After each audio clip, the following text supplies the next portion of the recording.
So far, we've seen that relevance is the initial gateway to admissibility of evidence. Okay, it's the very first thing we consider when we're trying to determine whether a piece of evidence is admissible. So for evidence to be admissible, it first has to get through this relevance gateway. And then after that initial gateway, well, there are many other rules of evidence. And each one of these rules of evidence is kind of like a filter. Okay? Any one of these filters could block the admissibility of the evidence. And we're going to learn more about some of these other rules of evidence in some later videos. But for now, let's just skip ahead to what is typically the last thing we consider when we're trying to determine whether a piece of evidence is admissible. Right? So we're going from the initial gateway all the way down to the final gateway.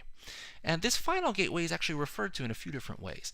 Sometimes people will call it the test for legal relevance. Legal relevance. And then the people that call this the test for legal relevance, they typically distinguish this initial test by calling it the test for logical relevance. All right, so legal relevance is one name for this final gateway. Sometimes you'll hear people refer to it as the probative versus prejudicial test. Probative versus prejudicial. And we'll talk a little bit later on about what these terms probative and prejudicial actually mean. And then finally, this last gateway actually comes from Federal Rule of Evidence 403. So sometimes people will just call it the 403 test or the 403 balancing test. So we have three different names for this final gateway, but they're all just referring to the same test, the same rule. And for simplicity, I'll probably just call it the 403 test. All right, so that's what this final gateway is called. But what does the rule actually say? Well, let's take a look at the rule itself. So here's what the rule says. The court may exclude relevant evidence if its probative value is substantially outweighed by a danger of one or more of the following: unfair prejudice, confusing the issues, misleading the jury, undue delay, wasting time, or needlessly presenting cumulative evidence. So to understand Rule 403, we first have to understand what probative value is referring to. What does probative value mean? Well, in some previous videos, we saw that relevance is a yes-no concept. Right? The question of whether a piece of evidence is relevant is a yes or no question. Evidence either is relevant or it is not relevant. It's like a light switch, right? It's either on or off.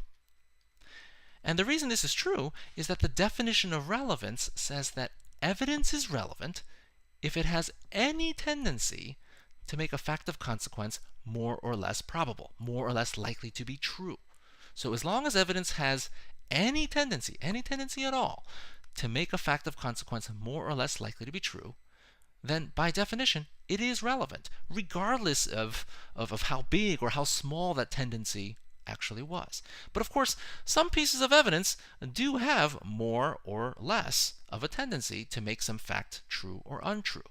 And that's what probative value is referring to. So probative value is referring to how much of a tendency does a particular piece of evidence have to make some fact more or less likely to be true.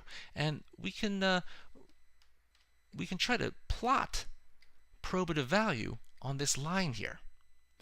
If a particular piece of evidence has a great probative value, high probative value, then we put it up high on this line. And if it has a low probative value, we put it low on this line. And again, probative value is referring to how much of a tendency does that particular piece of evidence have to make a fact more or less likely to be true. So let's talk about some examples. I think that might help clarify. Let's say that a defendant is accused of robbing a bank, and a witness testifies that she overheard the defendant saying that he needed money. Well, that evidence is relevant. It does have some tendency to make us think that the defendant is the one who robbed the bank, because he said he needed money. So he has a motive. He had a reason to maybe rob the bank. Now, even though that piece of evidence is relevant because it has some tendency to make us think that he robbed the bank, I'd say that it has a pretty low probative value.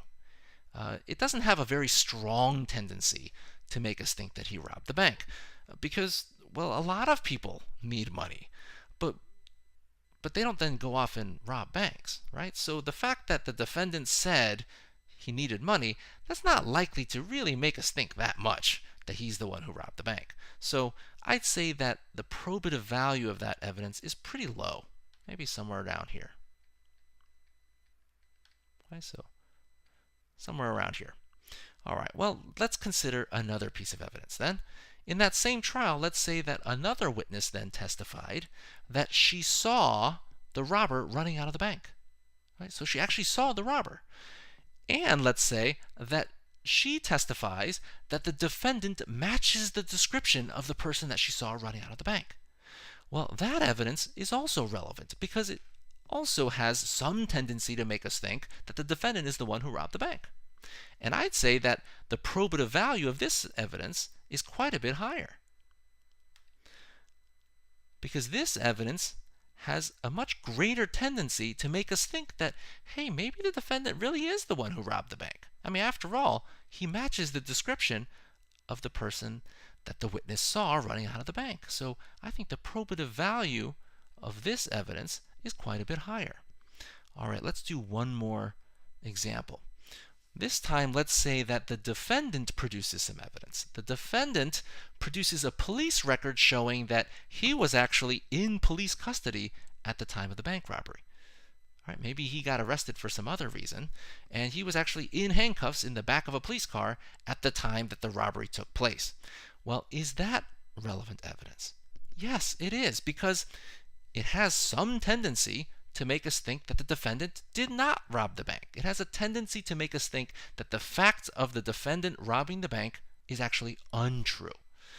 All right, so it's a relevant fact, or excuse me, a relevant piece of evidence. And I would say that the probative value of that evidence is very high. Something like this. And the reason why the probative value is so high is because it has a very strong tendency to make us think that the defendant did not rob the bank. Because after all, if you're in handcuffs in the back of a police car, it's going to be pretty tough to rob a bank, right? Now, notice, probative value here is referring to how much of a tendency a particular piece of evidence has to make a fact more or less likely to be true. Probative value is not referring to the direction of the tendency. This first piece of evidence tended to show that the defendant robbed the bank. This second piece of evidence also tended to show that the defendant robbed the bank. But this last piece of evidence tended to show that the defendant did not rob the bank. Nevertheless, it had the highest probative value, and that's because the probative value is referring to how much of a tendency. It's not necessarily referring to the direction of the tendency.